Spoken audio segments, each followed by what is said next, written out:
this game really kind of starts and ends with each team's pass rush. Mary Kay, you wrote a little bit about that actually just a few minutes before we hit record here. Cam Hayward said that he wants to inflict some pain on Baker Mayfield, make him feel that injury. This is going to be about the pass rush, isn't it? It really is. Like you said, on both sides of the field, it's going to be about that pass rush. And these games between the Browns and the Steelers, they're always very, very physical. I mean, these guys, everybody's going to be feeling it after this game.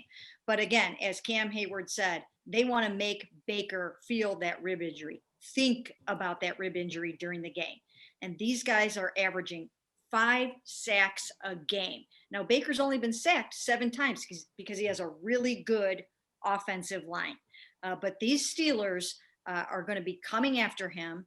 And once again, even though they're trying to really downplay the whole Myles Garrett aspect of it, I think the Steelers are going to bring a little extra juice to this game. Well, how could they not? Everybody remembers last year. Everybody remembers what happened last year. Of course, they're going to have a little something extra, and they don't want to give this up either. They've been dominating the Browns for years. They don't want to give this up. Ellis, when you look at this Steelers pass rush, what do you see? Oh, they're fierce. They're fierce, and it's just them building off what they've been able to do these past few years, anchored by, of course, T.J. Watt and Bud Dupree. You made a great joke the other day, Dad, when I mentioned how they hit Carson Wentz like 8 times last week, and you're like, oh, you know what? Everyone hits Carson Wentz.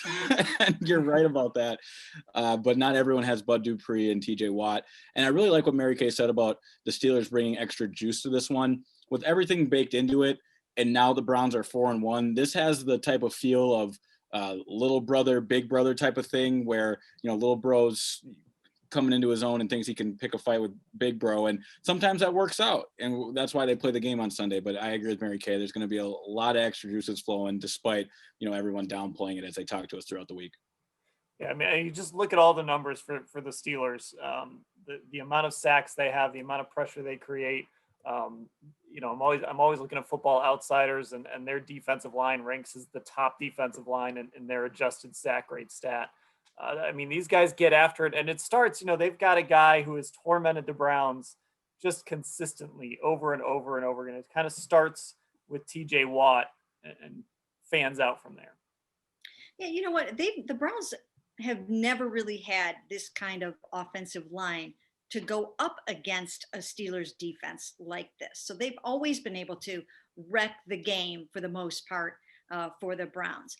But you know what? There are some new sheriffs in town for the Cleveland Browns, and it's going to be quite the battle in the trenches, and it's going to be really one to watch. My goodness, obviously Jack Conklin, and now you've got Chris Hubbard, former Steeler, starting at right guard instead of Wyatt Teller, who's been the mauler in the run game, really.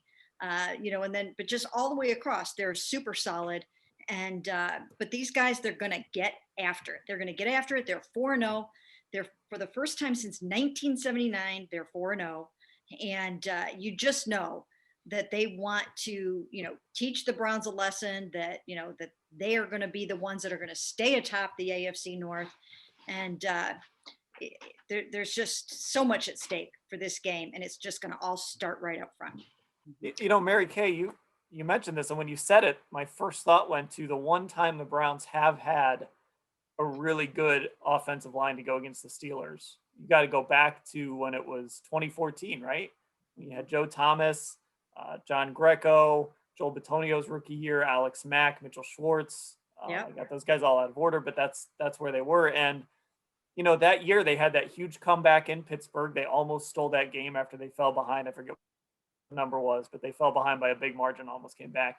And then they actually beat up Pittsburgh pretty badly at First Energy Stadium. That was actually the game when Alex Mack broke his leg, unfortunately. But that was really kind of the one year where they've sort of had Pittsburgh's number, at least as far as they've had Pittsburgh's number since they came back. So certainly having that offensive line is going to help them.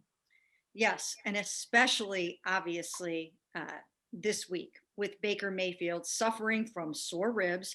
I went out to practice today. He did not throw the ball at all in the first 10 minutes that were open to us in individual drills. He looked to me, now they were on the far field, but he looked to me like he sort of had some kind of a wrap or a flak jacket on. And yeah, he wasn't doing all that much. So this is imperative that the offensive line protect him, that he gets the ball out very quickly in this game. They're going to have to rely on the running game a lot. And that's going to be tough because the Steelers are surrendering only 64 yards per game. So rushing. So, it might be tough sledding in that regard.